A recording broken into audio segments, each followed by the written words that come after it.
on, my son. You no longer need to sacrifice for your people. You no longer need to bear the weight of your crown. I've taken care of everything.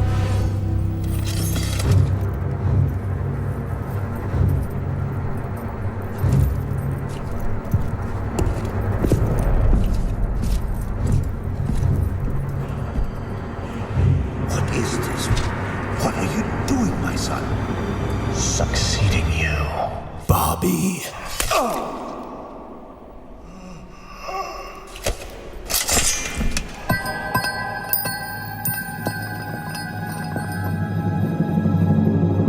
This kingdom shall fall, and from the ashes shall arise a new order that will shake the very foundations of the world.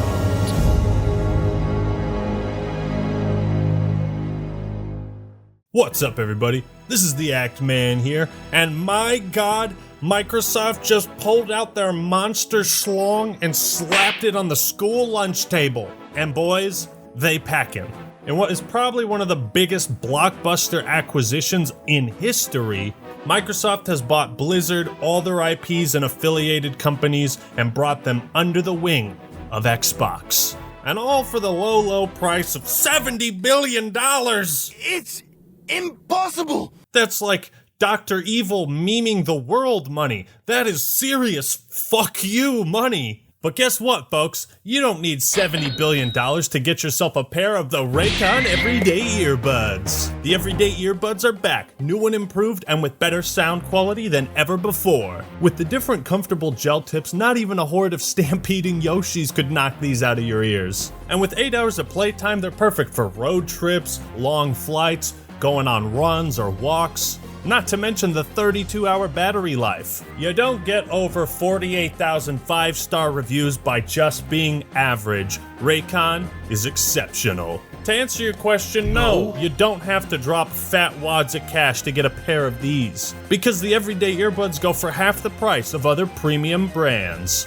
And they get even more affordable if you use the link in the description, buyraycon.com/actman. And I'll give you 15% off your entire order. So what are you waiting for? Get yourself a pair of Everyday Earbuds. You'll support the channel and be doing God's work. Thank you, Raycon, for sponsoring this video. Check the link in the description.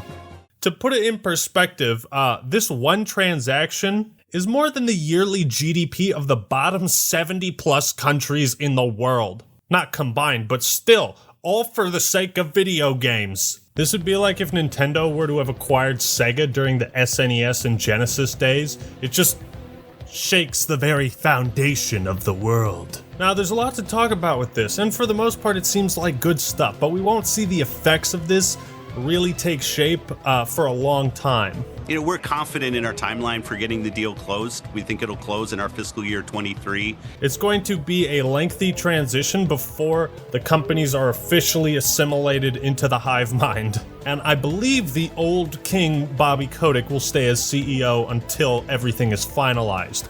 Unfortunately. First off, that amount of money is just absurd, but I feel it's kind of warranted. Given that Call of Duty still makes so much more goddamn money than it deserves, even at its lowest point, COD is still the top of the food chain.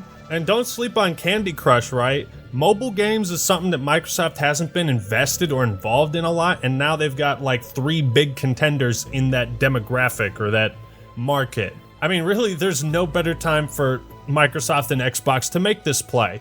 You know why? Because everyone hates Activision-Blizzard right now, and we've hated them for years. They've suffered incredible personal relations disasters with all these sexual harassment allegations. Vanguard's reception is mostly apathetic, and the company's culture and image has just been utterly tainted in the last few years. Meanwhile, Bobby will be taking a back seat on his flight to the moon with his fat $250 million paycheck. So he's cashing out at the end of all of this, giving the reins to the absolute unit that is Phil Spencer himself. Look at this man. Just look at this man. and tell me you don't wish he was your dad. $70 billion, or more accurately, $68.7 billion. That makes me realize, holy crap, Minecraft was the biggest steal of the century. It's even crazier to think George Lucas sold all of fucking Star Wars for only $4 billion. And Bethesda more appropriately priced at 7.5. But hey, I totally get it with these companies, right? You built an empire, you made it what it is, you're cashing out on your own terms, and riding off into the sunset with all the loot boxes in King Tut's castle. So many questions remain, so let's talk about them. Let's start with the good stuff and the great things that could potentially happen. The list of franchises that Microsoft will have basically complete control over is with the acquisition, they get Call of Duty, Warcraft, StarCraft, Candy Crush, Tony Hawk's Pro Skater, Diablo, Overwatch, Hearthstone, Guitar Hero, and two big PlayStation icons in Spyro and Crash Bandicoot. Right in the dicks of Sony fans, that sucks. Add on to this, they also have Age of Empires, Banjo-Kazooie, Gears of War, Halo, Conquer, Crackdown, Fable, Forza, Doom, Fallout, Elder Scrolls, Wolfenstein. I mean, it's absurd. And if all of these franchises are going to be exclusive to Game Pass, Xbox, and PC, that is going to have a major effect on the industry, assuming, of course, that all of these franchises continue down the path to glory and not disaster. I imagine a lot of PlayStation fans are upset about Crash and Spyro, but honestly, with the way Xbox operates and what they're focusing on, I would be surprised if they made Crash and Spyro exclusives. And this just in, Phil Spencer continues to prove what a Chad he is. Had good calls this week with leaders at Sony. I confirmed our intent to honor all existing agreements upon acquisition of Activision-Blizzard, and our desire to keep Call of Duty on PlayStation. Sony is an important part of our industry, and we value our relationship. Give it up for this man, my God. Phil and Bobby talk about the metaverse. That was like the big motivation for finalizing the deal. The metaverse is like the social spaces on our computer monitors and TV screens, which is like kind of a weird concept to be investing so much into like that concept as opposed to like games and services. It's all the same shit, I guess, but obviously a huge motivation behind this was Game Pass and making it the best and most irresistible deal in gaming history.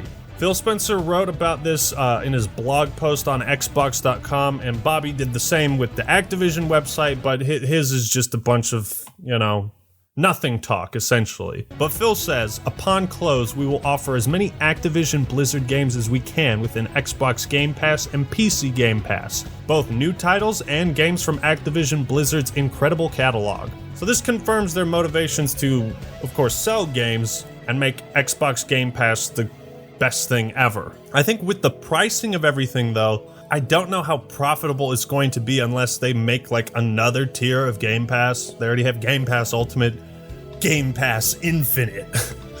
I don't know. I assume they know what they're doing. Phil also states that the services like Battle.net will keep running and they won't shut them down, so that's good news too. To be quite honest, after Warcraft 3 Reforged, do you guys not have phones? Yeah. Blitzchung and the swath of sexual harassment allegations and shitty work environment conditions at Blizzard, I was genuinely hoping for their downfall, secretly. Like, they are the only company I actually wanted to see fall. Warcraft 3 Reforged, dude, they literally came in, took away features from a game from 2002, made it worse, sold it to people, and then got rid of the old version. Like, they literally did nothing good to Warcraft 3, and they had the goal to charge $30 for it and just abandon it. Like, it's that kind of contempt towards your old audience and towards some of your classic games that just, oh, fuck you. You know what I mean? Add on to this, like, the downgrades in story in Diablo 3 and StarCraft 2. Like, they became not just a shell of their former selves, but like a dark, evil version. But I trust Phil Spencer's intentions, and now Activision-Blizzard will have to answer to the big man upstairs. So there's some accountability here. Until this transaction closes, he says, Activision, Blizzard, and Microsoft Gaming will continue to operate independently. Once the deal is complete, Activision Blizzard Business will report to me as CEO, Microsoft Gaming. That's right, bitch, I'm the one holding all the cards. So I think what we'll see, hopefully, is a slow but continuous process of change within the company's culture at Activision and Blizzard. So it creates a better, healthier work environment, which in turn creates better, healthier games. Everyone wins. You see, a lot of the most important aspects of this change is the culture, because Activision and Blizzard held a lot of great franchises that are beloved by people, have been revered, and still are to this day. But the problem was the companies were so fucking greedy. We might actually see Call of Duty not release every year. But I don't see that same level of consumer exploitation and profits above literally everything else in Microsoft or in Xbox's business practices. They've lowered prices in Halo Infinite store within a month and a half of its release. Fucking Activision hasn't lowered the price of Black Ops 1 DLC in 11 years. It's still $15. Like, Xbox isn't perfect with its practices, but they clearly listened in some capacity.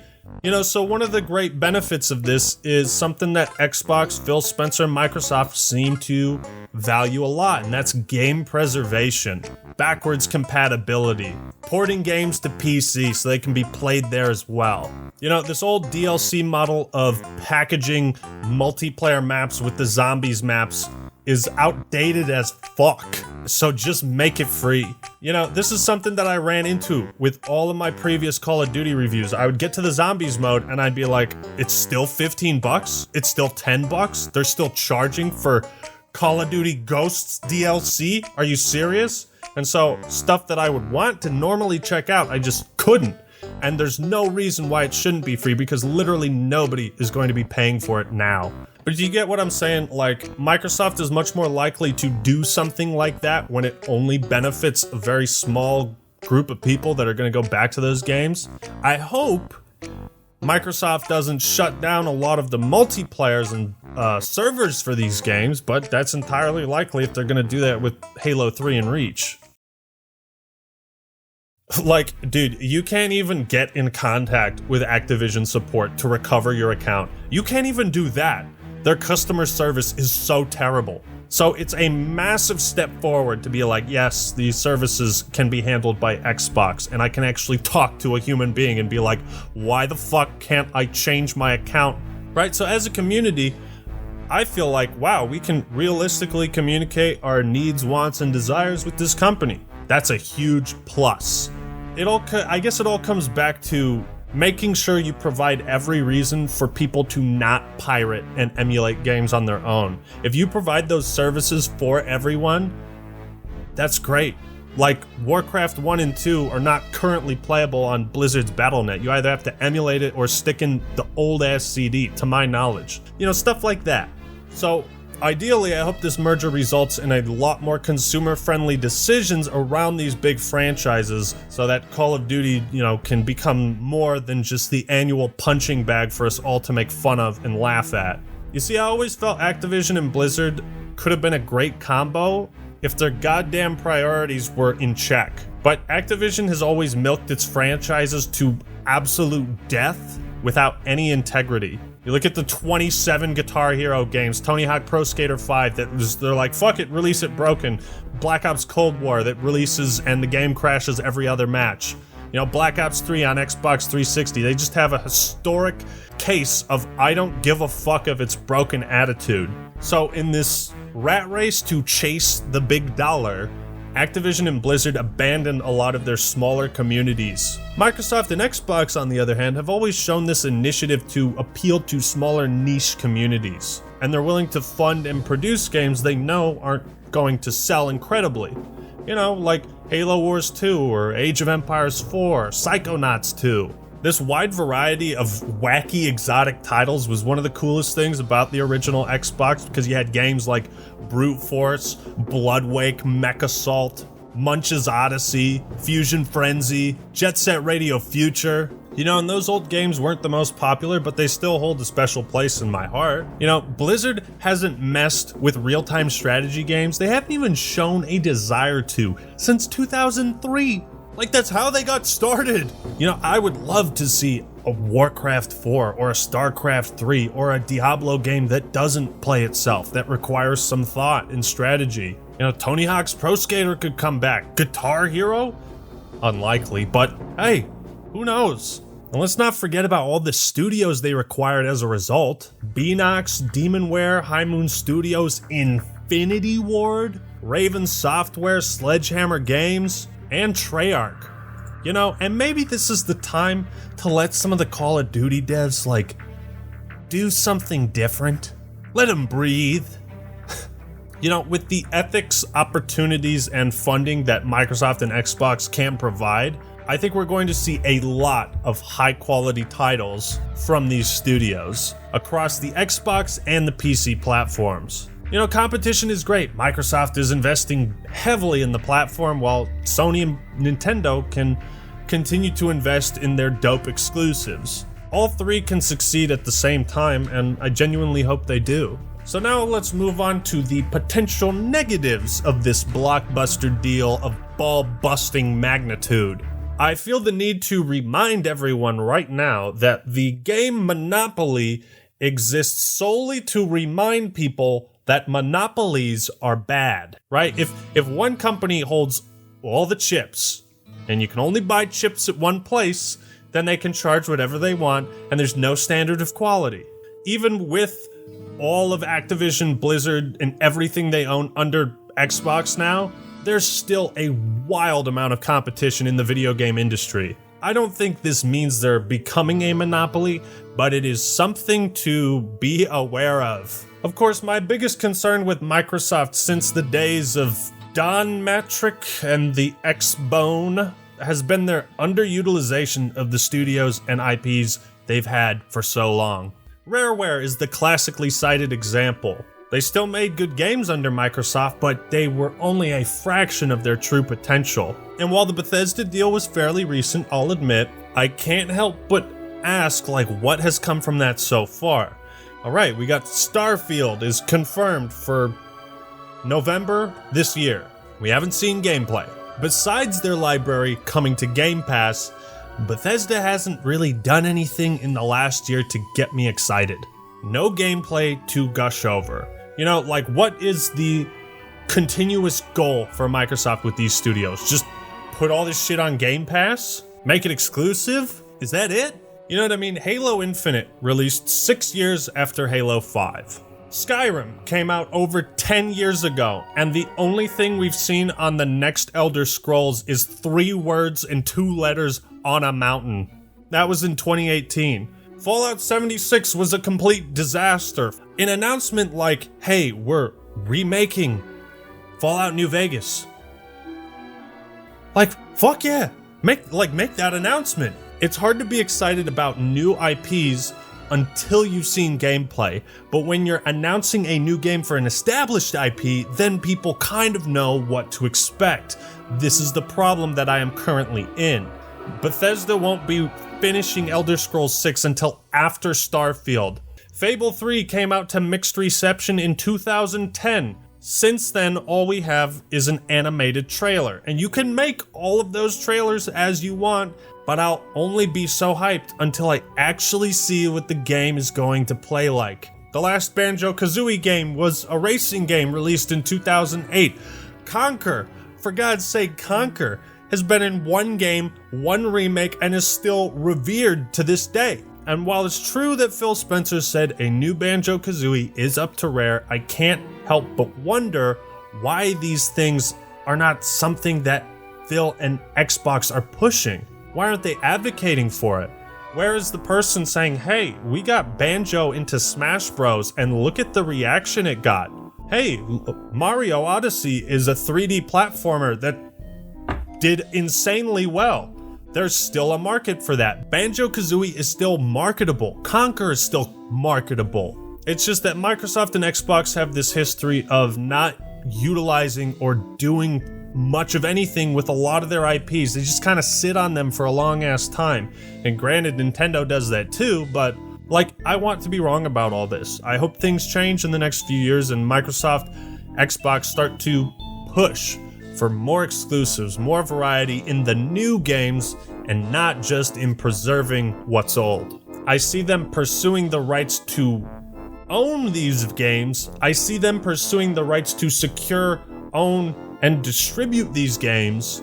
I don't see them pursuing the creation of new ones. The only other negative I can think of is mainly for Nintendo and Sony fans who have to deal with, Microsoft hoarding all the fucking power-ups, especially in franchises like Call of Duty or Doom or Elder Scrolls, which were typically released across all platforms. I think we'd be foolish to think that they're not going to keep that to themselves in the PC community, but I feel like as a gesture of goodwill, I'd love to see them develop a Crash Bandicoot and Spyro game and release them on all platforms. You know what I mean? There's competition, but I'd also like to see some goodwill. Overall, this has been a monumental decision in games history. Phil Spencer has the nuts, okay? He has the royal flush now. He can only lose if he folds. But what do you think about all this crazy news? Are you hyped, excited? What are your predictions for the future? Let me know in the comments below. Like the video if you enjoyed it, and subscribe to the Act Man for more awesome content. Alright everyone, that's all I got for today. This is the Act Man signing out. Peace!